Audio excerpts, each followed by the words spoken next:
It's been a tough couple of years, hasn't it? We've had the pandemic, of course, but in addition to that, there's all sorts of other things simultaneously happening. A housing crisis, economic crisis, war in Europe, political unrest, racial tensions, social divisions and polarization.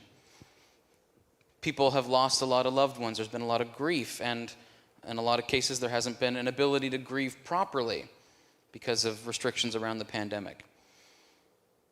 And so it should come as no surprise, I think, that we're also in the midst of a sort of mental health crisis.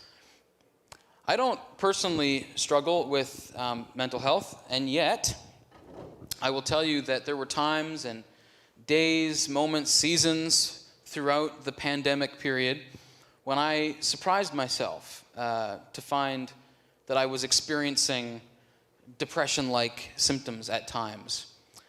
And I think COVID has really taken a toll on all of us in one way or another. We've all lived through difficult days, and we're continuing to live through difficult days. Many people live with mental illness every day of their lives, regardless of the circumstances of the world. So today we're going to take some time to shine the light on mental health issues. Why are we doing this? Why isn't church for preaching the Bible? What are we doing here? Well, we're going to do this because I think for too long, many churches have ignored mental illness, or worse, have treated it like it's a sin problem. And instead of churches being safe communities for people who are struggling with mental health, to find hope and help and healing, sometimes Christians have made people feel worse.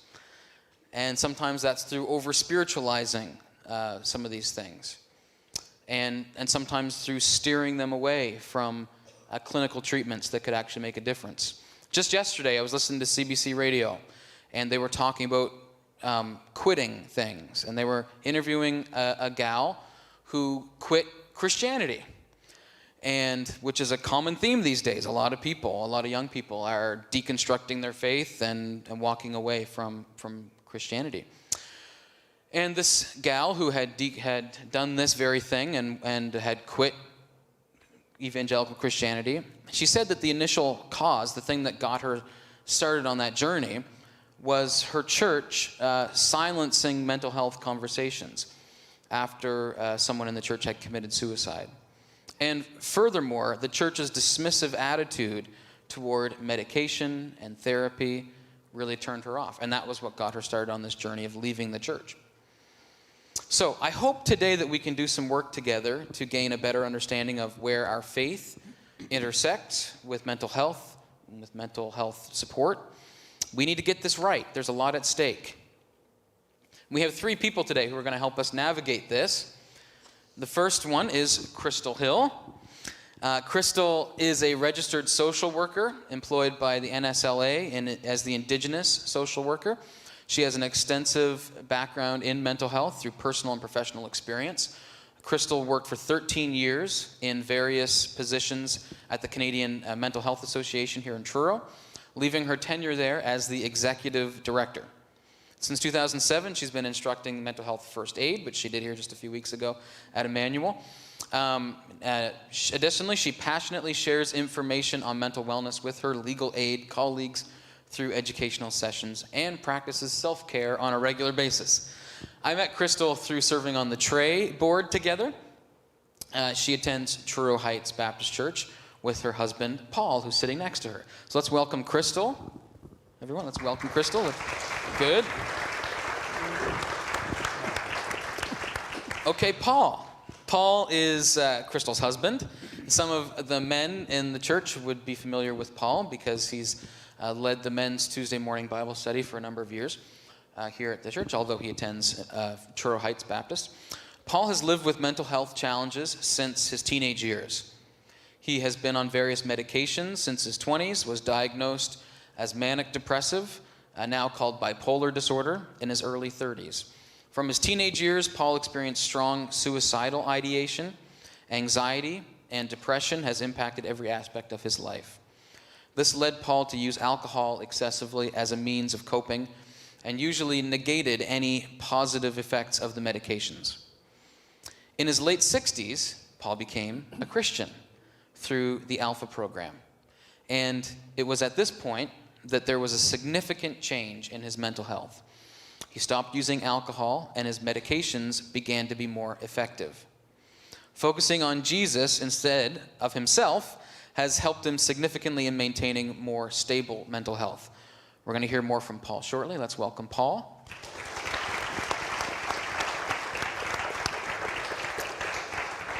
And this guy on the end, he's the best we could find, I'm sorry. This is Brian Schrock. He's part of our church family. But did you know he's actually an American? He is, although I think he's a reformed American. He grew up in Colorado Springs, Colorado, still misses the mountains. He received his Master of Social Work from Bryn Mawr, is that right? Yep. Bryn Mawr College in Pennsylvania, and has worked in the mental health field for the past 30 plus years. He works at Archway Counseling as a therapist and as the executive director since it opened in 1994. He's married to Paula, they have 3 children, and he enjoys watching a good movie and traveling with his family. So let's welcome Brian. Brian.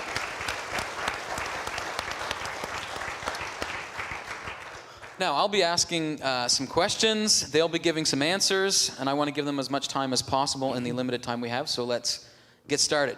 This first question is for Brian. Brian, research shows that in any given year, 1 in 5 or 1 in 4, roughly, Canadians will personally experience a mental health problem or illness.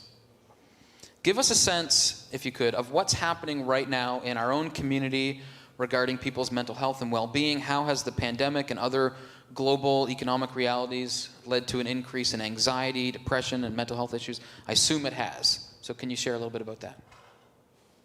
Sure. Thanks for doing this and for having me today as well. I was thinking as you were earlier kind of introducing the subject, I mean, you're kind of just saying it, right? Is anxiety, depression, mental health symptoms. The past 2 years have brought on so much change. Stress and anxiety comes with change. And so I remember early on just going to the grocery store. Do you guys remember that? Well, when you entered the grocery store and you needed a mask, those types of things. It's just that kind of, it's just heightened everything. I liken it sometimes, you know the movie Batman: The Dark Knight? Oh, yes. Yes. And the hum that goes throughout that movie, right? I liken the level of anxiety kind of like that. It's just heightened it for everybody. And also I was thinking putting the mental illness on a continuum so that it's not just, well, I'm not debilitated, I'm not in bed all day, right? But maybe that level of anxiety is such that you maybe experience, or depression, you said, those depressive symptoms. It's like, why do I feel this way suddenly, right? And so maybe I'm not debilitated in bed or can't work or something like that. But if we can broaden the mental illness to mental wellness, it will help as well. But yes, I mean, you introduced that quite well in saying that all of these issues have just heightened the anxiety in our world today. I was thinking also, it's not new. This isn't the first war that's happened, Russia and Ukraine. Prices have gone up, maybe not this high, right? But it's the accumulation of that plus, and this I think is a critical point, our normal coping skills, whatever they may have been, a lot of them have been erased, or we haven't been able to, get together. We haven't been able to do, and that's changing now, but especially early on. The physical activity curling or, walking or whatever it is, going to the gym. All those things were taken away. We were told to isolate, so those connections, right, were taken away as well. And so it was a perfect storm for then mental wellness to be attacked, for sure. But of course, Christians aren't affected by mental health issues, right, Brian? No, of course not. No, and of course we all are, right? And that's what we're going to try to emphasize today, that just because, not just because, we have Christ, but we still, have heart disease. We have Christ, and yet we still are sad. We have Christ, and that's the important thing. But how that answer is manifested in our lives is different for everyone. And so the times of, hopefully, read your Bible and pray more, although those are good things, those are part of a more complex and large answer. Well, we're going to get into more of that as we go along. Thank you. Paul, I want to go to you now. Sure. And we've heard a little bit in the bio that you submitted for me about your mental health journey. Can you tell us a little bit about what your experience of mental illness has been, and how can you help us understand, or can you help us understand a little bit of what it's like to live with mental illness and how that affects your life? Sure, I'll try. Brian had mentioned the word normal. Well, struggling with mental health, for me, I tended to see everybody else as normal. How come they were getting through things and I wasn't? How come it appeared that they were dealing with the same situations I was dealing with, but it didn't seem like they were feeling the way I was feeling inside? So all my life, I guess if there's one word that would characterize how I have felt in most of my life, it's been alone. I've been alone. You mentioned in your intro about the young woman who was quitting things. I was a great quitter. I was a great starter, but hanging in was difficult for me. And, I can say, well, it was anxiety, it was this, it was that. It's difficult to really explain what that felt like, except I would use phrases like, I just felt less than. And I felt alone when I was in a crowd, a friendly crowd, a warm crowd. But whenever it stopped, whenever what I was getting from outside stopped, I had little to sustain me on my own.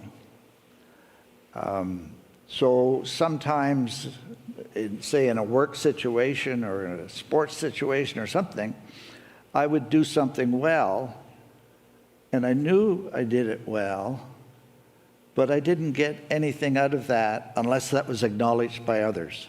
So I looked for something outside of myself all the time. So that put tremendous stress on relationships, on my role as a husband, as a father. I sometimes found I didn't ever maintain relationships well. I met a lot of wonderful people in my life and sometimes had short, intense relationships with them, but I didn't carry those friendships through for my life. I have a friend we went to high school together, who every once in a while calls me. Dave is the kind of guy that maintains relationships, and I've never done that. So I felt this aloneness, not worthy, all those things when in my head I knew that wasn't factually correct, But those were my feelings. That's what, and I just couldn't get past that. Early on in my working life, I had some good positions, but I would always find something that didn't work for me, and I had to leave. I was quite self-righteous about that. And my coping mechanisms over the years were usually withdrawal.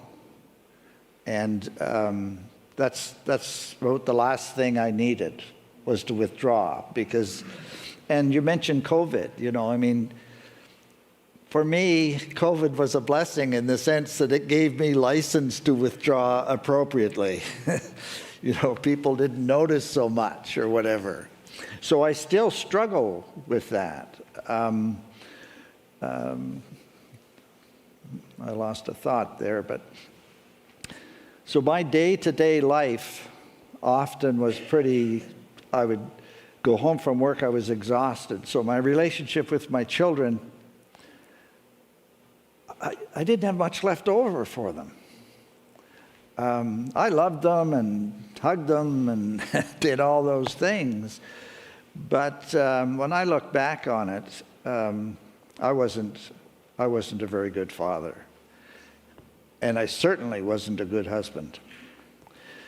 One of the ways I coped with that was by drinking. And I guess drinking just took the edge off. I don't know. And I would drink socially quite a bit, but I would also drink on my own. And when I drank on my own, I just kind of lived my life in my head. That was part of my aloneness too. I don't know if that comes clear, but I couldn't get out of my head. So I didn't realize this at the time, but I was a very, very selfish person. Now, people probably didn't see me quite that way, but that, again, was what it was like in here. I didn't really identify that until after I became a Christian. But I guess we're going to talk a little bit more about becoming a Christian and how that changed my life. So that kind of try to set the stage there. Okay. Thank you so much for sharing that, Paul. Those are very personal things that you're sharing, so thank you for doing that. Let's go to Crystal. Crystal, I feel like in the culture that we're living in, the stigma around mental health is lessening, which I think is really, really good. It is really good. I think the general public is beginning to recognize that mental illness is as legitimate as any other illness. As like Brian said, people have heart disease, they have problems with their hearts, and the brain is an organ, it's a complex organ, and people have problems with their brains, and there's an understanding, I think, of that's changing. How can we, as Christians, as the church, contribute to that positive attitude shift? What can we do as the body of Christ to be hearing and understanding better people who are struggling with mental health issues? You're right when you talk about the shift. I've noticed in your intro you said that I've been teaching mental health first aid since 2007, and in that time I remember asking a group of people who has mental health, and rarely did somebody put their hand up. Now if I ask that question, everybody puts their hand up. So people do know about the fact that we all have mental health and varying degrees of it at different times whatever things are going on in our lives. When we have a mental illness, it really is something in the brain that's working differently for people who working differently from people who don't have an illness. But we can all experience the symptoms of a mental illness, but not maybe ever have a mental illness.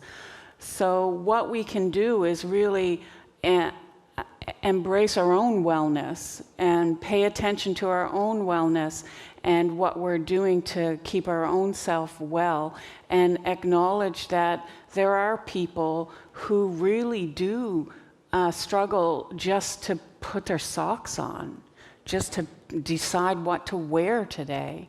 When we're healthy, we can do that with very little thought. And when we have a mental illness, that becomes a chore. So I heard someone once told me that they sat on the edge of their bed, paralyzed by depression, and couldn't decide what pair of socks to put on. And to solve that, this person threw all their socks away, went to the store and bought all the same socks so that they didn't have to worry about which ones to pick. And then subsequently sat on the bed the next day and was yet paralyzed to decide which foot to put in first. So those kinds of things happen, and like Paul said, nobody outside sees that. Nobody outside sees that anguish of internalized thinking about judgment from others all the time. So what the community can do is accept people where they're at, love people where they're at, do what the Lord did, just love people. That's my answer.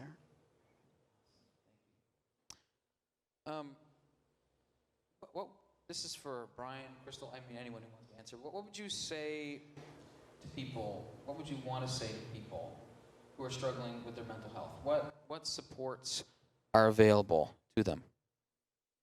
Let's assume, I'm not going to ask for a show of hands today, but I assume that people in the room, many people here, are either diagnosed or undiagnosed with mental illness, struggling with their mental health in some capacity. I mean, if it's 1 in 4 or 1 in 5 Canadians, look around the room. I mean, there's people here. What help, what supports are available for people that are struggling?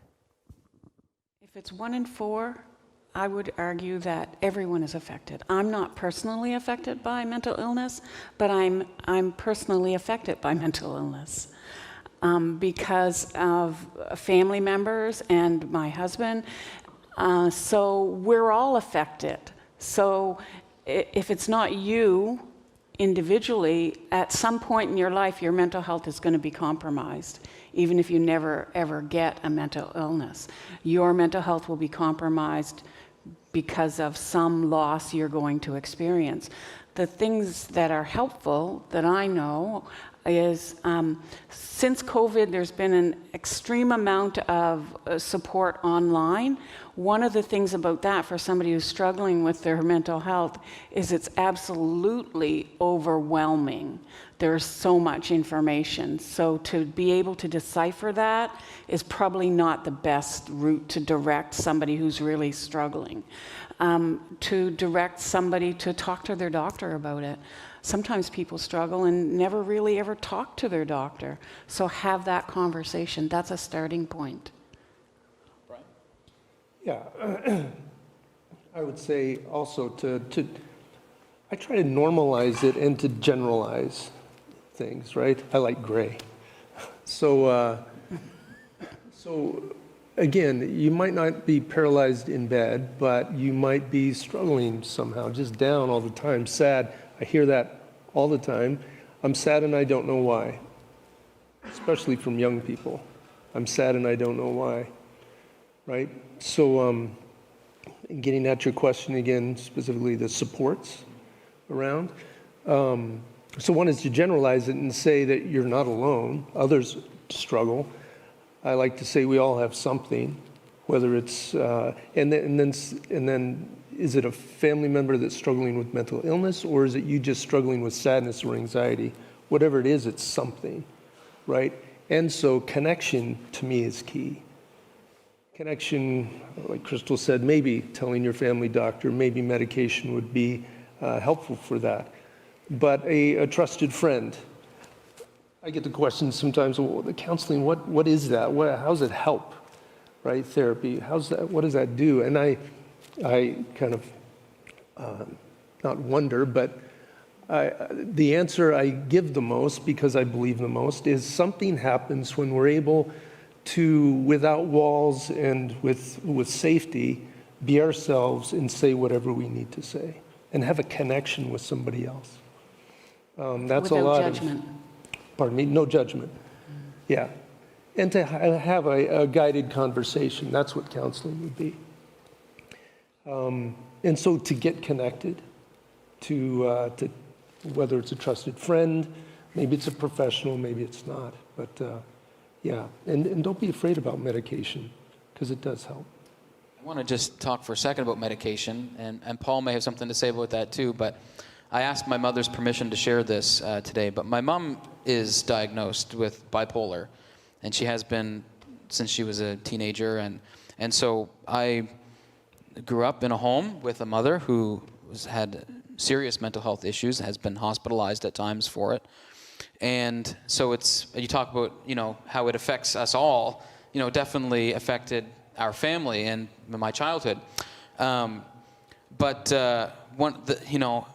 Medication was a game changer for our family. When my mom got on medication, on the right medication, and stayed on the medication, that was key.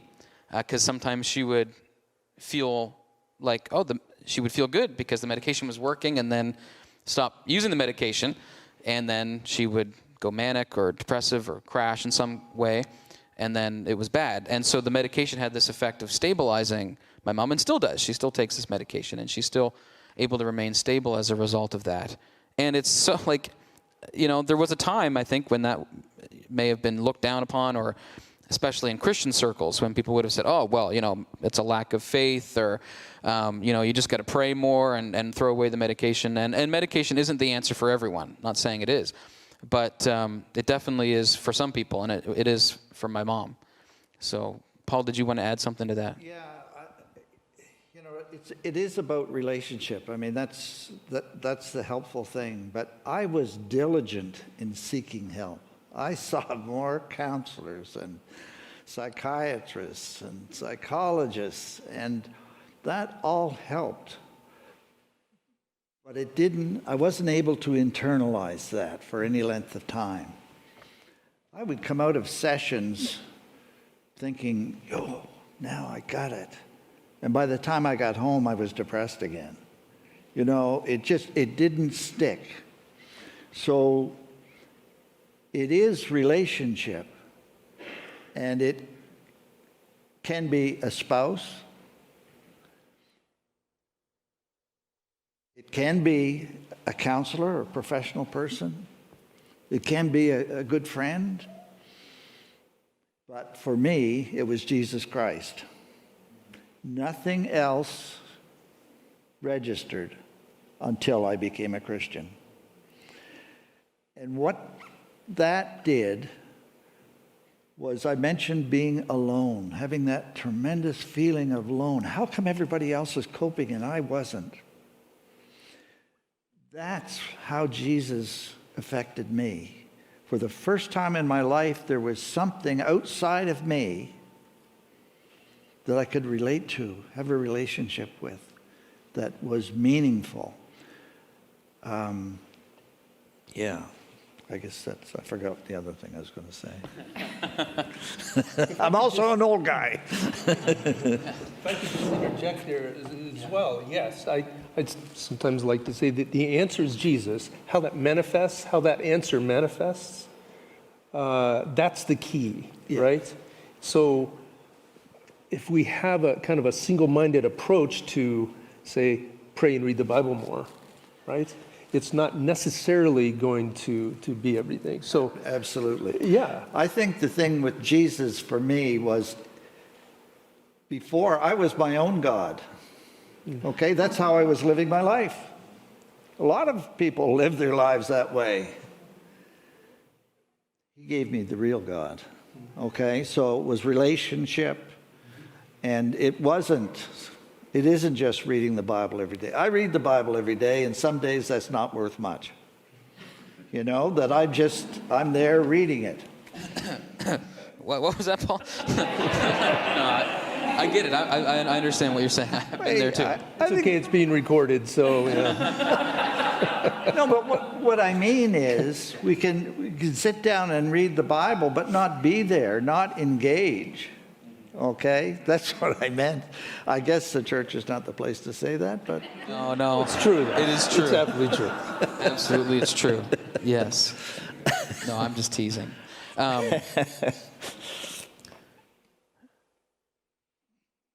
Yeah, I think, it is so much that genuine relationship that we have with the Lord that gives us hope and peace and strength and help and support in these things. And another thing that is true, I've read research on this, is that people who belong to a faith community, who are involved heavily in their church and have support of Christian friends and have people praying for them, not only in with physical conditions, they heal faster. There's clinical studies that prove this, but also with mental health, that people do better when they have a Christian community that they belong to. So it is, again, relational in that sense too. Yeah. Well, this is so good. What about other, talking about mental wellness in general, not just, diagnosed mental illness, but mental wellness in general. What sorts of habits, activities, practices can we be doing as human beings designed by God to be mentally well? When we feel ourselves having negative thoughts or not, maybe just in general, we want to be proactive and preventative in our mental health. What sorts of things can we be doing? So this is for anyone who wants to answer this. Well, I'll start and you guys can pick up there. One of the things that I think that we can do for our own mental wellness is connecting with people, becoming engaged in group stuff that goes on in your church family, connecting with your families outside, taking a break.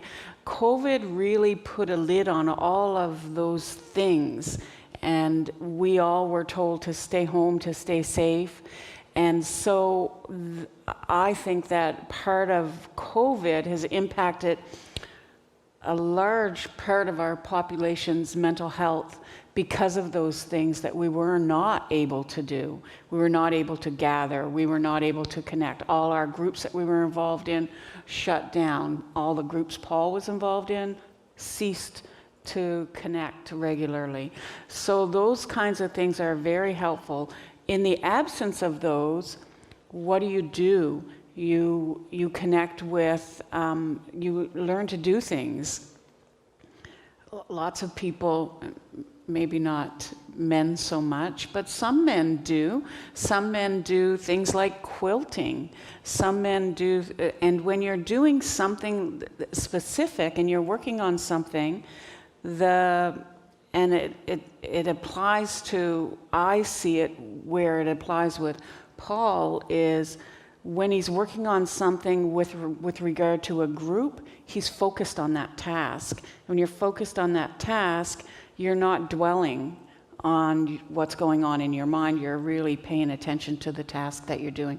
And that applies to any task, whether it's going for a walk and beach combing, whether it's going for a bike ride, doing crafts, connecting with friends, whatever you're doing. If you're doing something and it's causing your attention to be focused, then you can't do that well and do other things, like focus on the negative thinking patterns that you have in your head and internalizing that as a lack of love from other people. That's good insight. I think doing things that are concrete, like gardening or something like that, where you see the results of, that's, and of course, something like gardening, there's a connection there with nature and that kind of thing as well. But again, I take some of those positive things and almost make it a negative. I have done that in my life where, again, that's part of withdrawal and keeping my head down and pulling those weeds. It's there's some value in that, but... Yeah, I want to just affirm what you guys are saying, especially even just going outside in nature. I mean, God created this. This is God's cathedral. I mean, we're so blessed to have Victoria Park right here, and I like to get into Victoria Park as much as possible because I feel like I'm connecting with the Lord when I'm in His creation. And so I try to do that for my mental health, and also the idea of doing something concrete. Like I do the cooking in our home. I'm head chef. And so when I come home from work, I cook for my family every day. And it to me is it's a good thing because as a pastor, I'm doing work a lot of the time that you don't necessarily see direct results, right? It's like, well, I'm praying and who knows if this was ever going to make a difference. You know what I mean? Like sometimes you have those feelings. And so coming home and just making something and then presenting it to my family is so good for my mental health. It's that concrete experience of accomplishing something. And then when my kids complain about the food, I get really mad. It's like my number one pet peeve. Don't complain about the food I just made for you. This is turning into a little bit of a therapy session for me because I used to do all the cooking. COVID came, Crystal started working from home, and it was so easy to have Crystal do the cooking. But really, that's exactly what I should have been doing, is maintaining that, right? Right. You can pick it up again anytime. Yeah, well, anyway. So I'll have to get on target with that. So continuing to do the things that you did do that were helping. Yeah, right? yeah. It's like staying on medication. No, Like so absolutely. often people take medication, they feel better, they stop taking it. That's the... I would like to mention the I don't know, maybe the obvious ones or the things you hear all the time is eating well, exercising, being active, Getting rest. and Sufficient sleep. rest. Yeah. Yes, getting proper sleep, those things. It's like, but they do affect your mental health, and they have that kind of, intertwining experience, right, of helping each other, domino effect or whatever. So you can't have good sleep if you're drinking 2 pots of coffee a day into the evening. One other thing, people are busy. COVID helped slow things down, but now that things are ramping up, and we experience, like your sermon series on busyness and Sabbath, and right, let's not forget that. COVID helped us slow down. Let's not speed back up to where we were, because we don't have to do everything. We don't have to do everything 110% either, right? So slowing down is helpful as well. In our sermon series, Blessed, that we've been doing, last week we talked about listening. And I think what we're talking about today directly relates. This is basically a practical application of what we talked about last week, learning to listen to one another, learning to love people. I want to ask Crystal, as the wife of a man who has been struggling most of his life with mental illness, how can we be supportive as husbands, as spouses, as brothers, as neighbors, as friends, as parents to loved ones that are struggling with mental health? Talk about it. Talk about it with them.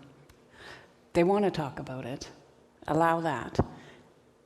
And have those conversations. And then really practice self-care for yourself. And talk about that, too, with your loved ones, because that's really important. I need to get away for the weekend, and this is going to improve my mental health in my daily living every day. So practice self-care. I do that very regularly because of my work with the Canadian Mental Health Association, because of my upbringing in my family, and because of my relationship with Paul. If I don't practice self-care regularly, I'm just as at risk as anyone else of struggling with my own mental health. So I do that, and I do that intentionally, and I do that regularly. So whatever you find is your self-care that lifts you up, that fills your cup. The music here today was fabulous. It makes me want to come to this church. That's not our goal. That in itself would fill your cup. So find what fills your cup and do that. Can I ask a question? Is there any danger in that you can present yourself to, let's say, your spouse and say, look at all this self-care I'm doing and trying to, set an example? Is there any danger in making them feel worse, like putting them down because they're not doing some of those things for themselves? Absolutely. Yeah. So how do you do that in a way that's? So you do that in a way that's really that's self-serving in a way, but we're responsible for ourselves and what we do. So when I say talk about it, I don't mean, spend 3 hours talking about the importance of you getting away for the weekend with your girlfriends to do crafts and walk on the beach and eat good food, because that's what I did just recently. Well, I'm eating burgers from. But the thing is to have that conversation. You need to measure and guide your conversations based on where your loved one is and where their mental health is. If I didn't feel it was a good time for me to get away, then I wouldn't. I measure that, and I can tell if we're going to have a good day based on my relationship with Paul. I can tell by his facial expression in the morning. His facial expression tells me how he is. He doesn't have to do anything or even peep a word. I can tell. And the good thing about this is what I'd like to really say. The good thing about mental health, and Paul talked about all the difficult things that he's experienced through his life, but that's not the Paul that I know. The good thing with mental health is it gets better as you age. It gets better, and there's a number of things that could contribute to that. I think when we get older, we care less about what other people think. I think when we get older, we have a better sense of who we are. I think when we get older, we have a better relationship with Christ. I think when we get better, we retire. I think we get, and all kinds of things happen as we get older that contributes to improved mental health. What I hear you saying is similar to what I said last Sunday. It sounds like you really know Paul. Like he's known and hopefully he feels known by you, right? Like we talked about that last Sunday, that when people feel heard, they feel known. And when people feel known, they feel loved, right? And I think that is what I see you expressing about, I can look at Paul and I can see, I know him well enough to know what this means, and I can read his cues, and there's a level of patience and care that I see you expressing. So that's beautiful. And don't take it personally. If they're having a bad day, it's not your fault. Yeah, good word, yeah. We should wrap up. Do you have any closing thoughts? Brian, do you have anything that you want to share, anything that you didn't say, I was hoping that we'd get a chance to say this? Just in response to that, excuse me, it's okay to take care of yourself. I would say that's the important thing. That overused analogy of, the airplane and putting your mask on first, but there's something to that. You taking care of yourself shouldn't be an issue between you and your spouse. If it is, I would say there's other issues as well, and it's more of a communication thing than you taking care of yourself is vitally important. Jesus did. Jesus had boundaries. He, left the masses. He left the 12. He left the 3 to spend time with he and the Father. Was that selfish? No, it was necessary, right? In his humanness, it probably his divinity. It was necessary as well. Yeah. Yeah, good, man. Good job bringing Jesus back into this. So good. I'd like to continue that because Go ahead, Paul. I always believed in God, but I flirted with Christianity several times in my life. But to get to the point of accepting Jesus Christ as Lord and Savior, that was a step too far. I couldn't go there. I like to say God saved me twice. You mentioned about thinking about suicide a lot. I attempted suicide several times. And most times, I'd take too many pills and wake up on the floor or something like that, and it wasn't a problem. But I did that once, and for a whole lot of reasons. Anyway, it resulted in my leg being amputated because I'd fallen in a way and it cut off the circulation of my leg. So at that point in my life, I know I thanked God. But God was, kind of nebulous to me. So I like to say God saved me twice. He saved me physically that time, and then he saved me spiritually when I was saved. And so the other thing I'd like to add to that is I spent for me, I'm just speaking for myself. For me, I spent a lot of time seeking help. And I lost my thought. Did you hear that?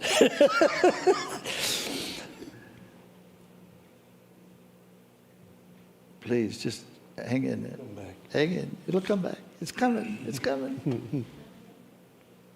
It No. wasn't until you were seeking help. See, that's the age thing, All the things you said about that are good for mental health, exercise, eating while doing, all that stuff's good for Alzheimer's and dementia and all that stuff as well.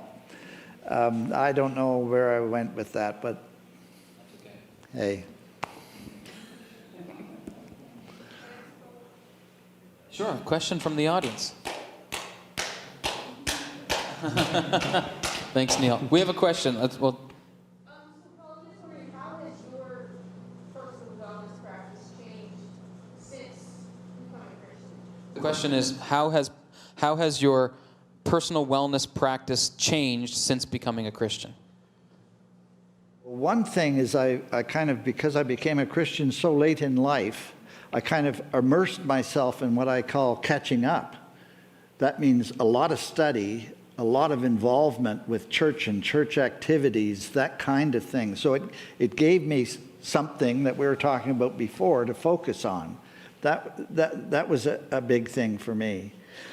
But I think that just knowing that I wasn't alone, it filled that gap for me.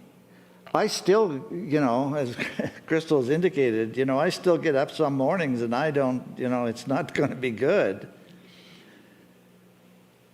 And I now have somebody other than myself to focus on in dealing with that, and that's Jesus Christ. And Does that answer? one thing I would add to that, too, Yes, dear. would be that Paul no longer drinks alcohol at all. So the medications that he takes work much better because alcohol's a depressant. That's a good word. Wow. Oh, I wish we could keep going and take questions because it's great, but we are out of time. Thank you so much for this. This has been really, really lovely. We are going to make these panelists available to you after the service. So if you do have questions for them, or you're struggling and you want to talk to them or ask a question or whatever at all, they're going to be available. They'll stay down sort of here in the front of the worship center when the service is over, and you can chat with them. I also want to make you aware of the Nova Scotia Mental Health Crisis Line. It's a 24-hour crisis line. I meant to put the number on the screen, but it's this if you want to write it down. It's 1-888-429-8167. That's 1-888-429-8167, toll free. And I think it's important that we mention that because, we have talked today about suicide has come up. And if anyone is struggling with any of those sorts of thoughts or feelings or extreme emotions and different things like that, We want you to know you can get help. There's a person that you can call. There's people that you can talk to. And you can talk to me too. I'm available as well as your pastor. Okay, let's just have a word of prayer as the worship team comes back and gets into position. Thank you to our panelists. Let's give them a round of applause. My legs fall now.